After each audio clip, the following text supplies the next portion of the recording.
everyone, welcome back to my YouTube channel. My name is Meredith E Phillips, and this weekend was not really a very good writing weekend. I did writing adjacent stuff, but I didn't really do any sort of major focus on writing. I just had a lot of other life stuff happening, some things that I haven't told you about, and I'm gonna tell you about it now since it's over.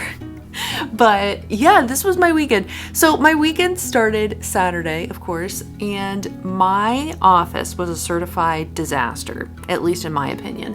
I had so much stuff everywhere in this room, and it was absolutely driving me up the wall. So I put on some music and I started cleaning. Part of the reason the office had become such a disaster zone was my boss bought us new computers. That was great. I'm not mad about that. The old computers were getting real slow and real annoying, so the new computer is very much appreciated. However, new computer also came with boxes and cords and other things that I just were everywhere. So I can't throw it away because of course it's like company property or whatever. So I needed to find a place in my closet to store it. So I took some time Saturday morning to put things away, tidy things up.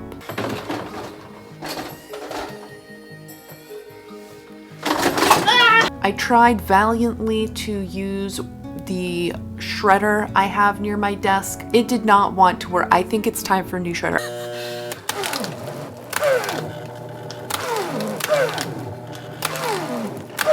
I'm pretty sure this shredder belonged to my grandmother when she was still in her house before she moved to a retirement home in 2004. Okay, I'm pretty sure this is that shredder. This thing is like 20 years old. It probably just needs to die. But I was doing my best. There was trash to take out, there was a lot. So we finally got everything cleaned up. I vacuumed, we're feeling great. The office now looks nicer. And in case you're wondering, yes, the little trash can does need to be on top of the printer, because if it's not and there's things in it, Jade will try to rip all of the things out and lick wrappers or whatever's in there. I sat down after I'd finished cleaning and everything was up to par and made a little to-do list for myself, as I like to do. I needed to get down to business with the new EFA class I signed up for. If you missed it a few weeks ago, I posted a review of a beginner line editing course that I took through the EFA, the Editorial Freelancers Association. I really enjoyed the beginners class and I signed up immediately for the intermediate class. That started on the 16th, this past Wednesday, and so I wanted to be on top of the classwork, so there were some things there that I needed to do. So I spent a bit of time that morning going through that, and then it was on to the main event of the day. This is why Saturday really kind of was just annoying in terms of actually getting concentrated work done. There's another dog. You haven't seen this dog before. I think I shared her one time over on Instagram stories. So you maybe saw her over there 8 months ago. Long story, basically this little dog was running around in the parking lot outside where my husband works. And where my husband works is right on this major highway where cars are going 80 miles an hour or more, because it's Texas and people don't go reasonable speeds. And he was like, oh my gosh, this dog is gonna get hit because she's gonna run out into the street. And so he was like, can I bring her home and we'll just take her to the shelter the next day? And I was like, all right, fine. So we brought her home, and what we didn't realize was that every single shelter in the greater Houston area is over max capacity, as are all of the rescues in the area. There's over 100 dog rescues in the Houston area, okay? And all of them were full. So we tried. I emailed so many rescues to try to find a place for her to go because we can't keep her. Oh, by the way, this was in May last year. This happened on May 30th, 2024, okay? So the basic thing we were told by people is, yeah, you can take her to your county shelter, but because she's obviously some sort of pit bull mix, they're gonna put her down. They're just gonna put her down after 3 days. They're not gonna even try to put her up for adoption or anything. So then we were like, well, we can't just take her there. They're going to murder her, which no, thank you. So we've ended up keeping her. We had her spayed. She's had all of her vaccines. She gets flea and tick medicine every month and heartworm medicine every month. We've taken care of this dog now for 11 months, almost a full year. We've tried to place her in different, we've tried to find somebody who would be willing to adopt her, a good family.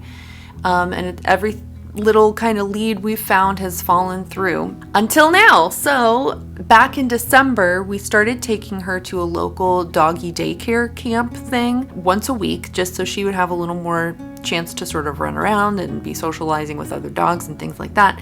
And one of the doggy daycare people fell in love with her. So she's going to be adopted by one of the employees over there, which I feel so good about. This place is amazing. All of the workers there just love these dogs so much. And so I know that they're good people, and I definitely trust that they're going to take good care of her and love her and give her the home that she deserves. So Saturday we went over so that this little dog, whose name is Ellie, we took her to a park so she could meet this other couple's other dog, and they got on fine. So on Monday we're going to take her to the doggy daycare camp, and she's going to go home with her new mama. So I'm very excited about that. It'll be nice to, she's a very sweet dog. She is so cute and just like the friendliest dog you've ever met in your entire life. So it is a little sad to say goodbye to her, but I've not let myself get too attached over the last year. So I will be glad not to have to juggle her and Jade in the same house together. This dog would be friends with absolutely anybody. Jade, as you know, if you've been around for a while, has behavioral issues, including aggression, and so we've never tried to even put them together, but it's been a challenge juggling them so that they're not in the same space and that Jade can't see her, and it's not been easy. That little bit of stress will be no longer present in the house. So that's nice. I'm very happy for the way this all worked out. When I got back home from the doggy play date, what I should have done is I should have sat down and done some more work on that EFA class. Did I do that? No, I did not. What did I do instead? I don't remember. I think I checked Query Tracker about 17,000 times for no reason, updated my query spreadsheet, etc., etc. The next day, I got some household chores done, laundry, the never-ending laundry pile. Oh, I remember what I did. I am so organized. After we got home from the park date for the dog, and we knew this other couple was going to take her, I sat down and I wrote up all of the info about her, where we found her, when we found her, the current vet she's going to, the current food she eats, her little schedule, blah, blah, blah, blah, like all of her little habits, things like that. So I spent a long time on this document so that they would have all of the information they needed. I've had to find her rabies vaccine paperwork and all that kind of stuff to put together. So I was doing more dog stuff later in the afternoon. The next day, I woke up and I was not feeling so hot, so I did a little bit of chores. I finished up the EFA work. I had to do some line editing on a sample piece. So this was challenging. The first class, a lot of the stuff in it was good stuff, but it was things that I'd seen before, looking for filter words and filler words and, that kind of thing. So a lot of the concepts weren't super new. The idea of marking them up in somebody else's project was new, but I knew pretty much what to look for a lot of the time. This first lesson in this class delved into some new things for me, where it was okay, that makes sense, and I feel like I've seen it before, but I haven't really thought about it a whole lot. So this was a nice little challenge. It was fun though. I enjoyed it despite the fact that I look like I'm miserable in this clip, but that's fine. So anyway, I went through the homework for this week and finished it and handed it in. And now I'm sitting here filming this voiceover for you. Ta-da! Is this a little Inception meta kind of moment? I don't know. But yeah, that was my weekend. I had intentions to sit down and do some more concentrated brainstorming work. I did do some brainstorming work earlier in the week, I used my phone to do another of my favorite kinds of voice memos to myself where I'm like, hey self, here's my great story. They're always really cohesive and coherent. And he comes to the door and is like, oh, hi, like, what's up? And she's like, what are you doing? But anyway, fast forward to things I know about. I don't know. The story kind of falls apart at that point, but they're married and it's pretty cute. I'm struggling at the moment. Okay, I know we've talked about this before, but this is my vlog, so I'm going to talk about it again. Feel free to skip. I'm struggling right now with, I have an idea for a story. And it could be a cute story. It could be fun. The main conflict or the main thing the characters are trying to get isn't super, I don't know. It doesn't feel super unique. It doesn't feel,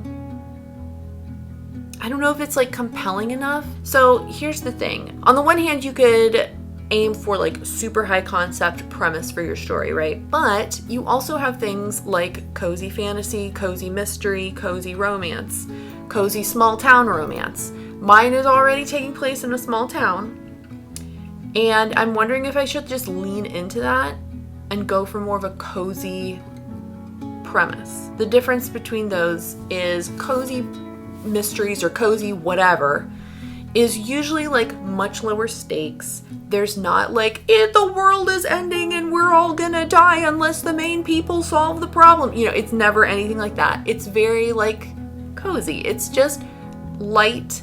It's not anything super stressful or high stakes. And I was thinking back, if you were here last summer, I read Business Casual by B.K. Borison.